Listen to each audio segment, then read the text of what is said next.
and welcome everyone to our first podcast. This is the Two Matts and a Jeff podcast. It's a sports podcast. We thought we'd take some time to do something to get you away from anything that's serious and just have some fun and get your mind off of everything else that's going on in the world today. So our very first podcast, we decided to do a series on NBA greats. And we're starting with the NBA's greatest centers. So we've each developed a list, and we're going to talk about and kind of debate our lists. So NBA's greatest centers. Matt, why don't you start? Give us your list. All right. Well, top five we're talking about, right? Top five. Okay. So number 5 for me, I put Hakeem Olajuwon. For me, the dream shake, his nimbleness and his moves. He's a career block shot leader. His thing that he maybe would have been better is that he won his titles when Jordan was out. So, that's sort of a caveat that he might have been higher on my list. But, his titles are sort of have an asterisk by him for me. Because if he would have won them with Jordan in there, that would have been it. So he's 5. For me, Shaq is 4. That might be low on some people's lists or whatever. He has 4 rings. His biggest thing for me was his power. His power, and even though he was big, his touch around the rim. He still had nice touch around the rim. And he was very athletic when he was early. I think as he got bigger, I think his game, the running game and that type of thing suffered. The biggest thing for me that kept him from maybe even being higher is his free throw percentage. You can't shoot 52% from the line for your career and be like top 3 or whatever. That and maybe some lack of work ethic, and that's why Kobe and he sort of clashed. For me, number 3 is Wilt. I had trouble with whether or not Wilt or Russell would be number 2 or number 3. That was a big one for me. But for me, Wilt, just his scoring average just speaks volumes. I mean, even though he played in an era where he really only had Russell and a few other big centers, nobody averaged that. He was just crazy. 4 MVPs, 2 titles. His free throw percentage was 51%. That kept him from me. That was a thing on the border for me with him and Russell. So that's why I have Will at 3. Number 2 is Bill Russell, just because 11 titles. I mean, that speaks for itself. However, I'm not sure that he gets 11 titles in another era. But he probably would still get some. But 5 MVPs. He really sort of, for me, another advantage over Wilt was he sort of contained Wilt. He never stopped Wilt, but Wilt had trouble with him, whereas Wilt probably didn't have any trouble with anybody else in the league at that point. And then number 1 for me is Kareem, obviously. That's not the reason I picked him because he's a Laker, but that helps. 6 titles, so obviously not like Russell as far as titles. 6 MVPs, which I didn't realize. That's the most, 6 MVPs in the league. He had the preeminent shot of all time, probably unguardable pretty much when it was on. And just the most points all time. And also he was top 10 all defensive, which I didn't really know either until today. So that's my list. All right, what do you got, Jeff? I'm the Jeff of the Two Matts and the Jeff. I was very similar to Matt's list, so I'm not going to go through all the statistics. I have a couple. So my number 5 was also like Matt's, and that was Hakeem Olajuwon. Same thing with all his nimbleness and everything around. And with his titles, he won 2 titles, as he mentioned. They were just, in between the Jordan titles. But yeah, I'll go through some statistics, as in he did 22 points a game and 11 rebounds a game, 1 MVP, 2 titles. My number 4 was also like Matt's, and that was Shaq. He had 1 MVP, 4 championship rings. His averages, though, were a little bit higher than Hakeem's with 23 points per game and 11 rebounds. He was a super dominant player. As Matt mentioned, though, again, one of his downsides is he didn't shoot free throws. In fact, that's why they had to hack a Shaq. And now some of these teams are doing hack a whatever player because that's where it came from. That they figured they might as well foul him because he maybe will miss both. That's the downside of Shaq. And plus, he didn't have much of an outside game compared to some of these others as well. This is where we're going to differ. Number 3, I had Bill Russell at number 3 because I thought too, like he had all the championships, but I think he had a lot of better players around him. So maybe it was part of it. His points per game was a lot less than like even Shaq's. His points per game were only 15 points a game. Now he had a lot of rebounds. He doubled most of the people in rebounds with 22 rebounds a game. So Bill Russell was my number 3. My number 2 then was Wilt. So we kind of flip-flopped. He had the 4 MVP, 2 championships, but his, again, he averaged 30 points per game, 23 rebounds per game. And I was very close to putting him number 1 because of his dominance, because he changed rules.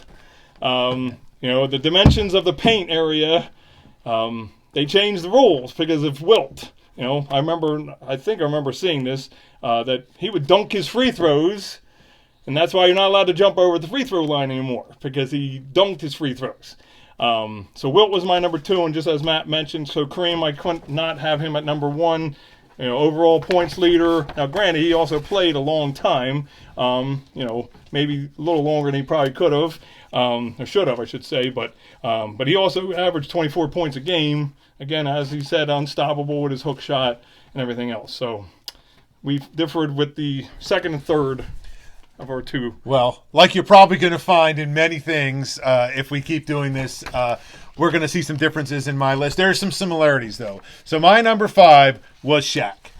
So I have him at number 5. And for a lot of the reasons you guys mentioned, I think the big thing with Shaq was the dominance underneath and the power. But I think when you look at his inability to shoot free throws, which is crazy for a guy that's a top player, that hurts him a lot. I think his lack of other skills, he dominated underneath, but he's not a guy who's going to really hit jump shots or anything like that. And I think and you're going to see this with all the centers, I think on my list, one of the things that I came through with is the centers here are Batman, and everybody needed a Robin. And you're going to find one of the guys on my list never had a Robin, which is why he didn't have the titles. And I'm going to discount titles a little bit on my list too, because a big man can't do it on his own. He needs somebody to feed him the ball. So, titles are a team thing, and you get a lot of individual credits. So you're going to see some of that on here. But Shaq, he needed his Robin, or maybe it was even Batman. I would argue it's Batman. I'd argue that Kobe was the better player when they played together. I think had he stuck with the Magic and had Penny as his Robin in that case, maybe he's higher on my list. We'll see. I don't know how that would have gone, but I think, and I saw recently where he even regrets leaving the Magic, for his own words. So we'll see. Let's see. Number 4, a guy that didn't make any of your lists. You're probably anticipating him on mine because I was a big Patrick Ewing guy. You see him on the wall there from the Dream Team. Dream Teamer. And this is the guy who didn't have a Robin. He never had a number 1 guy with him, an all-star. His best guy, and I loved him, was John Starks. But John Starks is not an all-timer. John Starks is not a guy that is on anyone's list of all-time anything. He was a gritty guy, totally New York guy. But Patrick Ewing, coming into the league, he was a big-time rookie of the year and had a lot of skills. And his skill set, which included something that Shaq didn't, was jump shooting. The guy could shoot better, had a nice touch, and you couldn't hack a Ewing like you could hack a Shaq. So he's number 4. Number 3 on my list is Olajuwon. And I love Olajuwon's skill set. I agree with what you said about titles as a part of it, because he didn't get his, but he needed a Robin, and he got his Robin, right? When Clyde Drexler came over. So he got his Robin, and in that team, he's definitely Batman, and he had a number of Robins around him. But while he didn't get his titles because of Jordan, he also didn't get them because I never think he didn't really play with anybody else who was that great a player until Drexler came over, and they got together. Number 2 on my list is Wilt Chamberlain. So you're going to see a guy who's not on my list now. You're thinking, so Wilt, quadruple double. Wilt had a quadruple double. His statistics speak for themselves. Dominant big man. Of course, I wonder how he would have dominated in today's game, or how would he have stacked up against a Shaq or a Patrick Ewing. I don't know. So we'll see. My number 1, it's the same as you guys, Kareem Abdul-Jabbar. So you're going to see Bill Russell missing from my list, because I think the titles, while great and amazing, he had a lot of great players around him. that helped him win titles. And I don't know that he was the big dominant guy as much as some other guys are. And I'm not downplaying him. He might have been number 6 on my list had we gone deeper with our list. But that's my list. Kareem, obviously, we all agree. Number 1, all-time points leader. Did it with 2 teams, which is something I don't think anyone on the list. Wilt Chamberlain did with some other teams. And yours with Shaq. Well, he didn't win title, but he didn't win titles. He played on a lot of teams, but he only won titles. Shaq only won titles when he was with the Lakers and Kobe. So, what do you think, guys? Where do we stand on the lists? Well, I know you. I knew you were a big Knicks guy with Patrick Ewing, so I kind of figured he'd be on yours. I think it's just hard to not have Bill Russell. See, the other thing for me is I didn't see Bill Russell play. You know, and so it's harder to say. Was he as dominant or not as dominant as some of these other guys? I mean, obviously I didn't see Wilt, but when you start looking at all the statistics with Wilt, it really really shows it. But like I extended my list a little bit. Like I had Patrick Ewing in my top 10.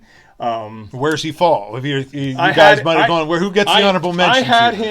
I had Patrick Ewing at 8.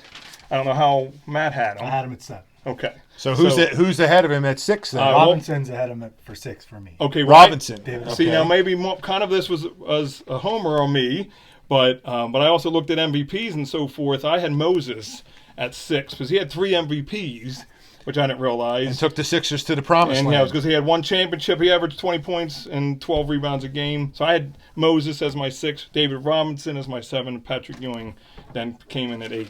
I think when you looked at Patrick Ewing, I think the unfortunate thing is because he didn't get a title. And who kept him from getting a title? Right, the best ever. Right. Yeah, the best ever. The GOAT. Right. The GOAT. So that's where I gave him. I think had Patrick Ewing played with another great player, if he had a Reggie Miller with him, that team. Well, yeah, I mean, he could have won. He pushed Jordan's teams, and he pushed the Houston team, right? They could have won with those. I mean, he was right there. Especially, again, it doesn't count because we're talking NBA, but going to college and stuff, most of those guys are all super dominant in college. I mean, Kareem would have. I think Kareem holds up as number 1 on the list if you include college. I was gonna say, I don't know if you saw the ESPN thing that he didn't win.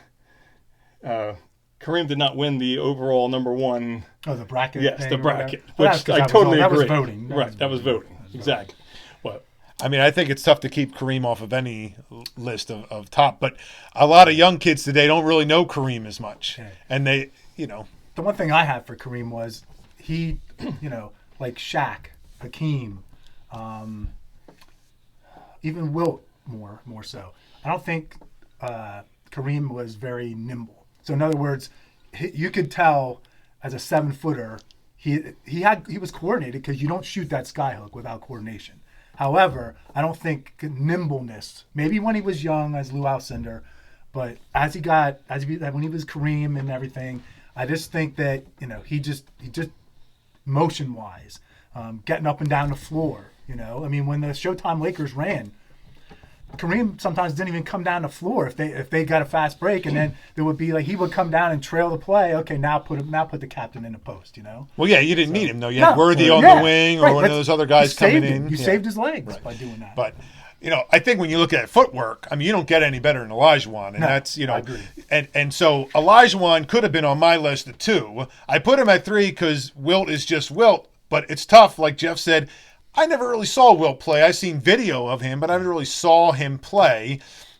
But they changed the rules for the guy, and his statistics speak for themselves with everything. And I think even in any generation, he would have still been up there as a great all-time great. Which I'm not sure with Bill Russell. I'm just not sure with Bill Russell where he would fall in that. I didn't see Russell play either, obviously, whatever. The thing that stands out with Russell, 11 titles. Like I said, he doesn't win 11. And even in the 70s, the 80s definitely, 90, now, no way. But the thing with Russell for me is the way, in other words, guys today, they block shots. Where do they block it? They block it in the bleachers. They just want intimidation and showmanship. Russell literally block. And the thing is, that's another thing. Both Wilt and Russell, there was no block shot per game statistic when they played. So we don't know how. Like I wrote down on my cards for Russell, I had him at 5-6 plus blocks a game probably. Now I don't know that, but that's just my understanding of how he played the game. And he would start fast breaks with a block, not with a rebound, with a block. Now, granted, I think part of it is in the era he played, he's blocking shots of guys that today, or even in the 90s and 80s, he might not be blocking that shot. So, maybe you're right. Maybe he doesn't, whatever. So that's why I sort of discount the 11 was not, I saw on one list I looked at today to prep that he was at 1. And I'm like, that's impossible. He can't be at 1. Even with 11, he can't be at 1. Just for, but you've said this with guards and forward. Just in general, it's very hard to compare errors. We're finding on all of our lists, so Shaq is the most recent player. And Shaq retired in when? 2013 or whatever it was, or earlier than that.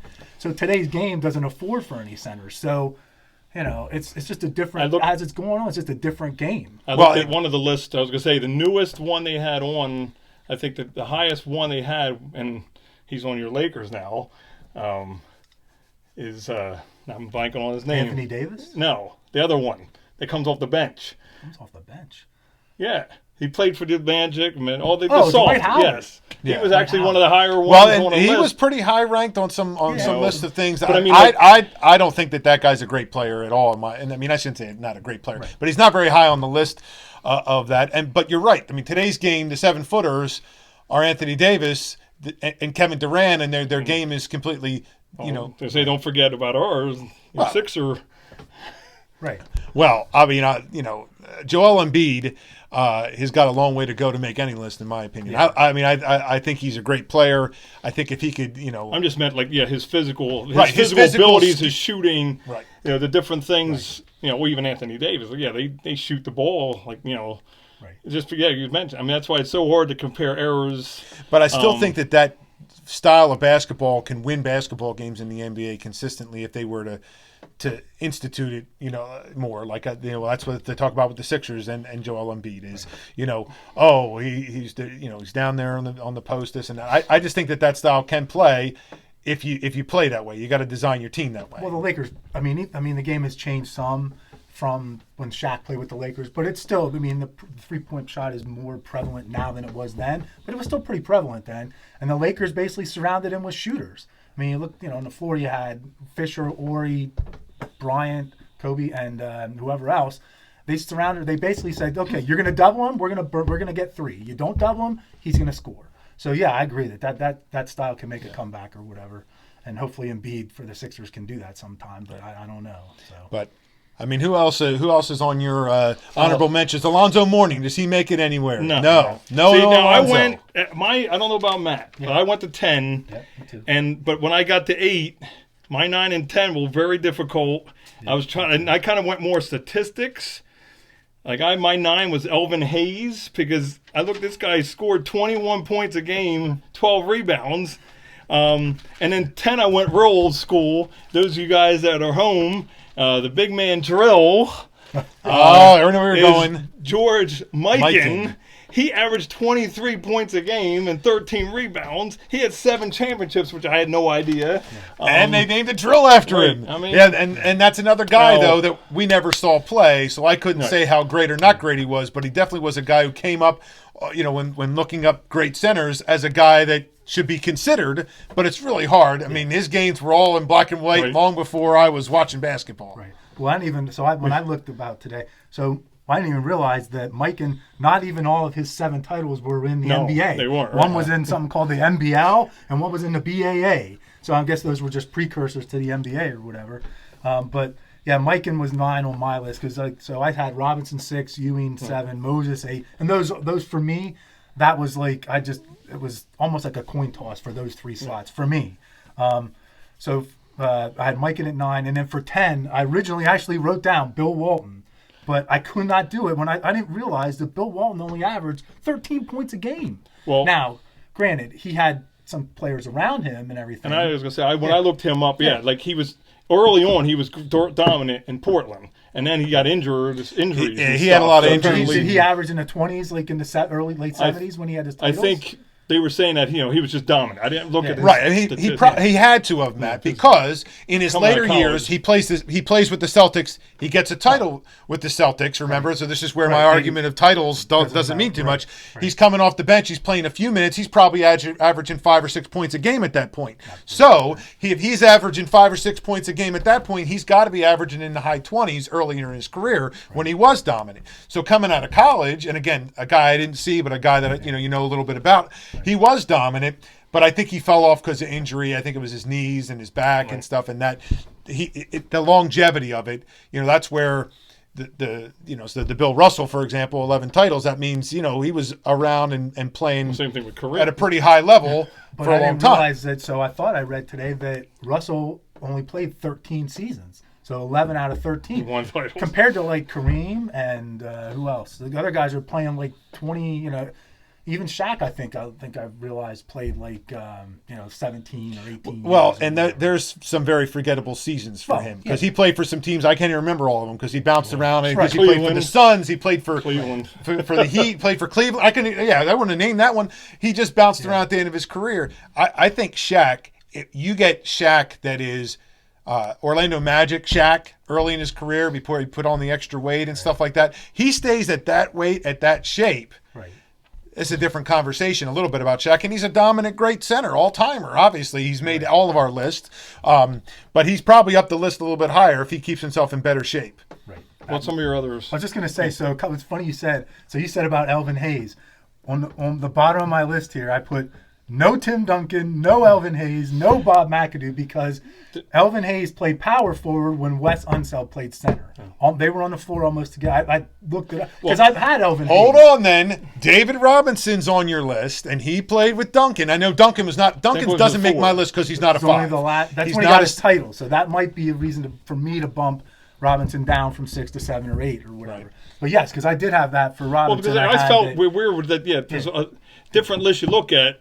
Yes. Tim Duncan was on a center's list. Tim and I'm Duncan, like, exactly. he's not a center. Right. I didn't even think about him for this. Right. Because of that, I didn't have, and there were definitely places where people have him listed as a top whatever center. He's not a center in my opinion. He doesn't play like a center. He doesn't. I mean, he's got a lot of great skills, Right. and he can do that. But that's not where he is. So I'm with you. So who else on did that. you have? With, So I had just a bunch of other people. So I didn't realize that, obviously being a Lakers fan or whatever, Dave Cowens, although I wasn't really a Lakers fan then, Dave Cowens in the middle 70s, I didn't realize that guy averaged 17 and 13. And they won 2 titles. I didn't even realize I didn't even remember that the Celtics won 2 titles in the middle of the 70s or whatever. I was 10 years old or whatever. So anyhow, but some other guys I had written down. I'll go back to one, but I had Nate Thurmond, Willis Reed, Robert Parrish, Wes Unseld, and Artis Gilmore, just based on stats and that type of thing. The one thing that just popped into my head that reminded me, you said about Moses and whatever. I think the reason I didn't have Moses higher was because the one thing I saw, like he was a bit of a vagabond. Like I didn't realize he played for, I think there was a dozen teams listed or more. And my thought was, if he was that great, why did they not keep him? I mean, his skill set, offensive rebound is what I wrote down for him. He killed on offensive boards. And everything I've heard about him when he came to the Sixers was his leadership and how he helped them. They always say get to the promised land, but he did because he knew how to win. But there was a couple guys on your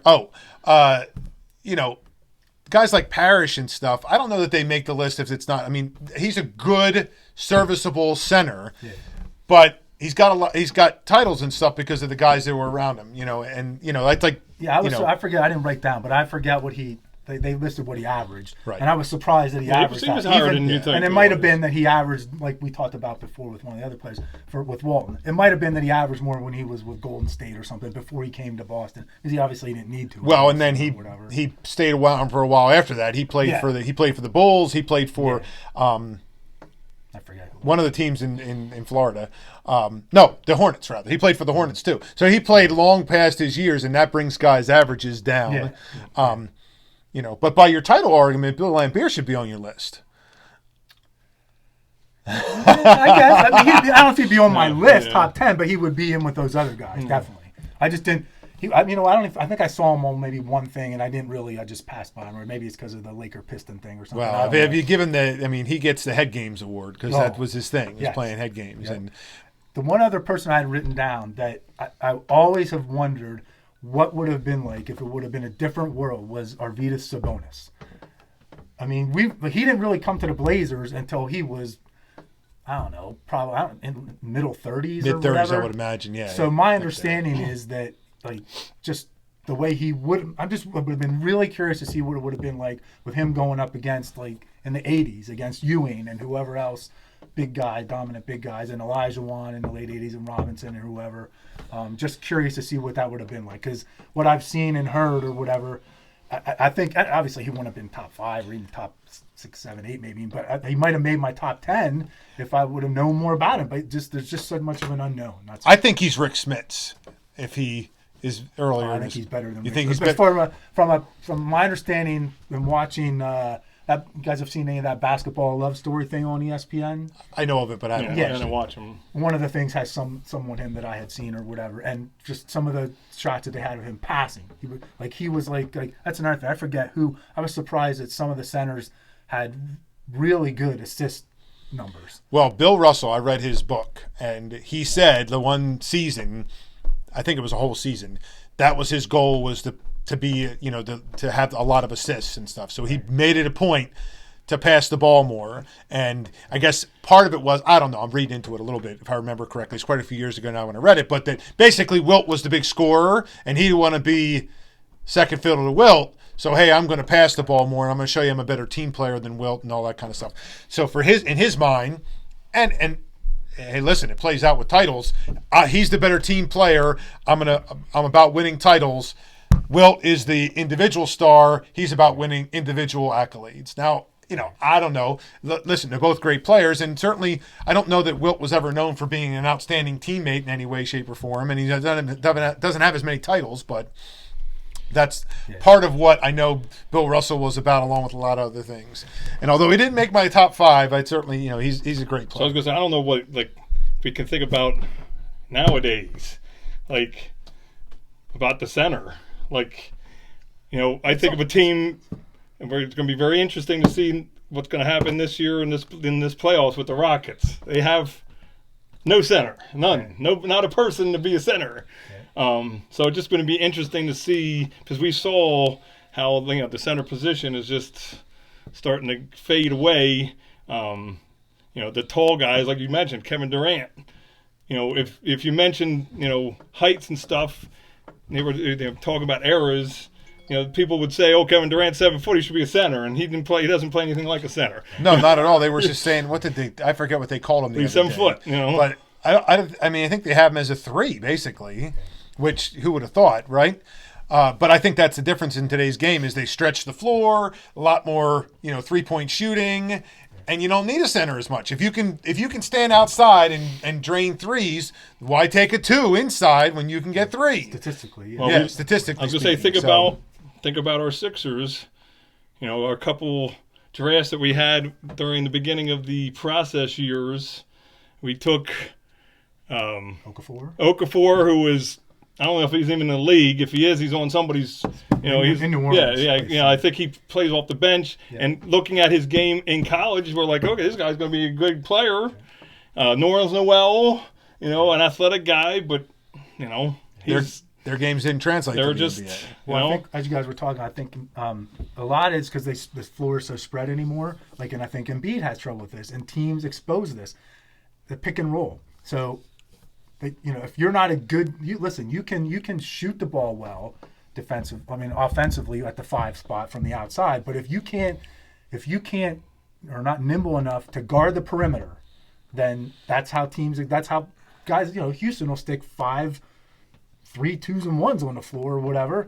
And if you can't chase them, that's why take advantage of it. It's going to be real interesting to see what's going to happen with our Sixers, since we're a big team. We're a tall team that, going to be different than some of these other teams in this year's playoffs. So, all right. So any closing words on these top centers? We're all agreed Kareem Abdul-Jabbar, best center of all time.